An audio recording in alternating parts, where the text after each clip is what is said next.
Hi, I just wanted to give you a quick rundown of our class number 4, and hopefully you can decide whether you want to take this. I really packed a lot of information in here to make it worth your time. So you're going to need to take notes and refer back because I just whipped through it thinking if it's too fast, you can always pause the video and just sort of make your notes. But I hate it when things are really fluffy and go so slow that I'm like, come on, come on, come on, like give me the goods. So I kind of do the opposite in my videos, and you can just pause it, take notes, and I also included notes. I'll give you a quick sneak peek of what the notes look like. So it's a PDF. You can open it and fill it out online, or you can print it off. There's 3 pages of resources and a discount coupon for a recipe plugin if you're interested. And when we go through header strategy, oh my goodness, I had so much fun on this one. I talked about everything that I have learned about blogging for the last 12, 13 years, and everything I've learned about marketing and the user interface and psychology, and sort of broke it all down into what does this look like for your header.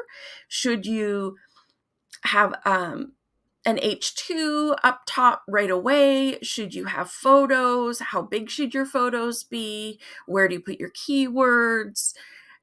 Should you have share buttons at the top, bottom, in between? Should you have post navigation? Should you have the author box? Like all of these, should you have the date, the categories, the tags?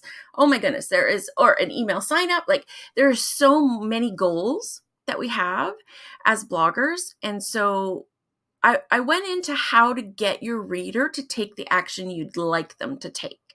So that's just me talking at you in this video.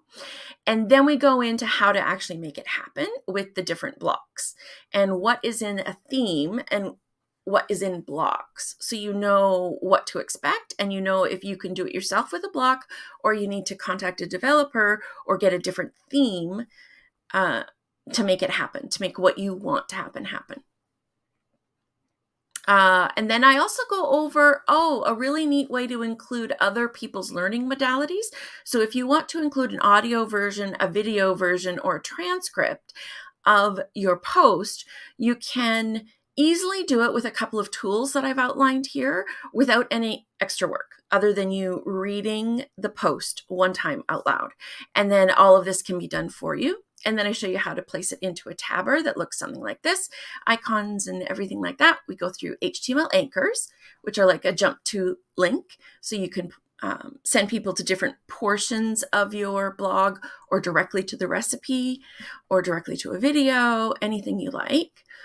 I go over this recipe plugin, how to test your links to see if they're going to be good on Google, what a green check mark means and doesn't mean, and then how to make sure that you're getting the most benefit for that recipe.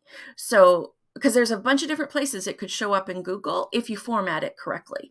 And so I tell you exactly what you need in there for showing up as a recipe, for showing up in the host carousels, and for showing up in guided recipes where it's like Alexa, is it Nest Home?